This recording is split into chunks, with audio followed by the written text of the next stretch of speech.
Pino ito. Kaya tabayanan nyo po yung ipapalabas kong videos tungkol dito sa gabi na ito mamaya kasi ilalive ko po ito mamaya mga kaubayan. At kasama po nitong sampagitan nito, tabayanan nyo po itong sampagitan na ito mga kaubayan kasi pampalinaw po ng mata itong sampagitan na ito. Kaya itong mga kinukolekta ko na mga paninda dito mga kaubayan ay ibibidyo's ko po ito mamaya na kwan. Kaya tabayanan nyo po. Oy, library yung sapsa para mati. So, kukuha tayo ng puso ng saging mga kaubayan para sa nagdudura at nagsusuka ng dugo. Lapitan po natin yun. Yung ipinapalabas po natin na para sa nagdudura at nagsusuka ng dugo. Lapitan. Kukuha po tayo mga kaubayan.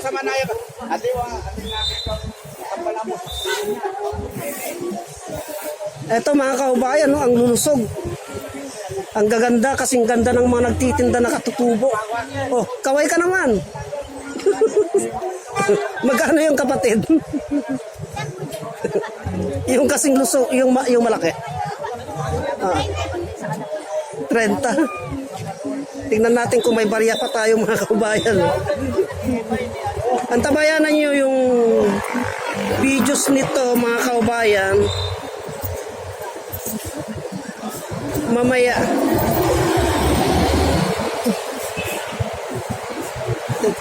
Kung nyo pong malala itong mukha na itong mga kaubayan, isa na ito sa nag-viral eh. Yung binilhan ko nun doon, puso ng saging din at gabi din ang nabili ko nun. Walang barya. Anong oras kaya alis? Tanghali na?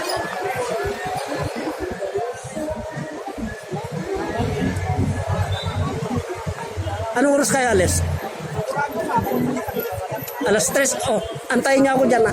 At mag-vlog ako dun sa luma. Nakuan. Ay, pati yung sampagita ilagay mo. Kaya, ito ati, tuwing umaga po mga kaubayan, ay area ng ating mga kapatid na katutubo. Ito. Galing ng bundok ng Olonga po, Tralala, Mapwing, Gordon Heights, sari-sari na po yan.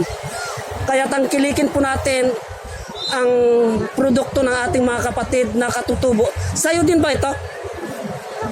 Magkano yan?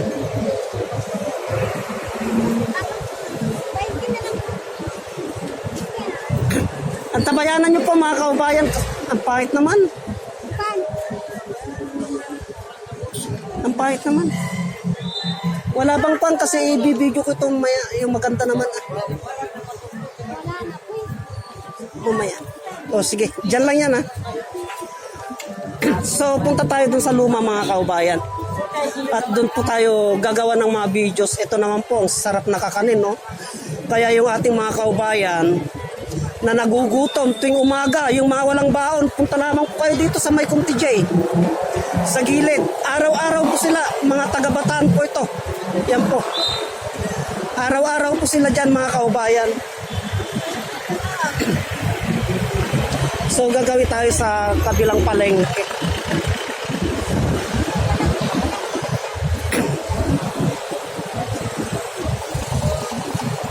Itong ating kapatid na traffic enforcer na ito, tignan po natin ang ating mga kapatid na traffic enforcer. Kaya tangkilikin po natin sila, suportahan po natin sila, igalang po natin sila mga kaubayan. Kasi napakahirap po ang trabaho ng traffic enforcer. Tignan nyo po mga kaubayan. Ulanan, arawan, initan. Yan. Para sa kaligtasan natin.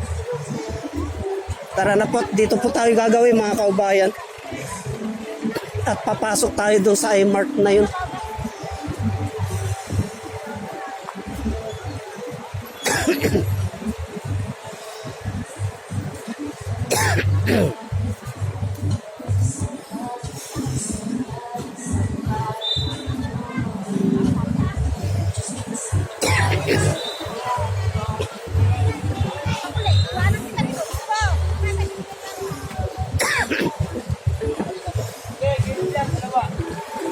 So